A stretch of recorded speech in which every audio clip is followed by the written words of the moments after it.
अस्सलाम वालेकुम जी। आज एक बहुत ही मज़े का और बहुत ही डिफरेंट किस्म का मीठा मैं आपके साथ शेयर करूंगी। बहुत इजी है ये बनाना और 10 मिनट में ये बन के तैयार हो जाता है। चलिए इसकी रेसिपी स्टार्ट करते हैं।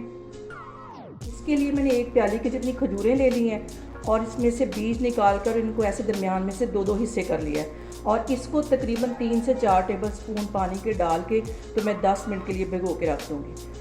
तो 10 मिनट बाद फिर मैं आपको दिखाती हूँ। यहाँ पे खजूरों को पानी के साथ भिगोए हुए तकरीबन 10 से 15 मिनट हो गए। तो अब मैं इसको अच्छी तरह ग्राइंड कर लूँगी।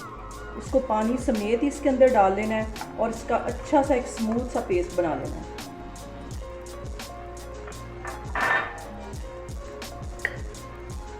अब इसको मैं इतनी देर ब्लेंड करूँगी कि ये बिल्कुल एक पेस्ट बन जाए। यहाँ पे देखें जी खजूरों का एक अच्छा सा पेस्ट बन गया है। 2 केलों को भी इसमें मैं बारीक काट के तो साथ ही ब्लेंड कर लूँगी। इसका भी एक अच्छा सा पेस्ट बना लेना है। तो फिर मैं आगे आपको दिखाती हूँ।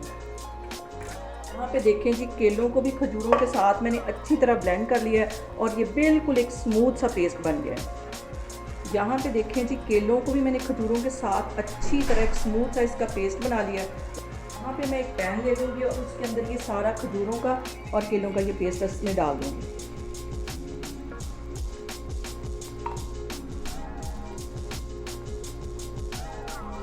इसके साथ ही 2 कप के जितना इसमें मैं दूध डाल दूँगी।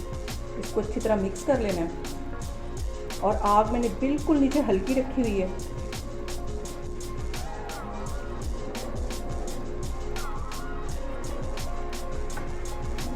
डाली और पकाते हुए मुझे 5 मिनट हो गए और अब इसके अंदर मैं चीनी डालती। चीनी ज़्यादा नहीं डालनी क्योंकि खजूरें भी बहुत मीठी हैं और केले भी मीठे। तो मैं यहाँ 4 टेबल स्पून के करीब चीनी डालूँगी।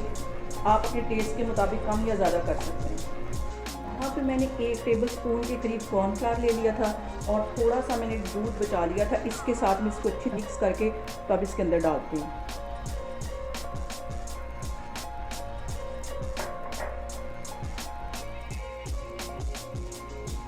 आग मैंने नीचे बिल्कुल स्लो रखी हुई है।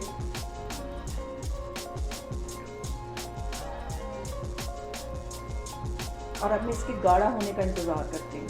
मीठा बनता है, मेहमान आया और ये सिर्फ 10 मिनट के अंदर बन के तैयार हो जाता है। अब यहाँ पे मैं इसके सिर्फ गाढ़ा होने का वेट कर रही हूँ तो फिर मैं इसको डिश आउट करूँगी। अभी 5 मिनट मज़ीद इसमें मैं ऐसे ही हल्के हाथ से चम्मच हिलाती जा रही हूँ। अब यहाँ पे ये सारा मिक्सचर ठंडे होने के बाद 3 से 4 टेबल स्पून के करीब मैं ये क्रीम डाल दूँगी। इसको भी अच्छी तरह मिक्स कर लूँगी तो फिर मैं आपको डिश आउट करके दिखाती हूँ।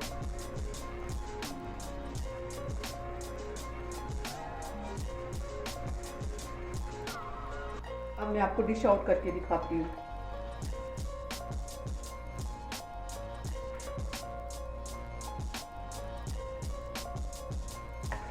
यहाँ पे देखें जी बहुत ही इजी और बहुत ही मज़े का डेजर्ट हमारा बनके तैयार हो गया। आप लोग इसको लाजमी ट्राई करें और मुझे कमेंट्स में बताएं कि आपको मेरी रेसिपीज़ कैसी लग रही हैं और मेरी वीडियोस को ज़्यादा से ज़्यादा मुझे सब्सक्राइब करें।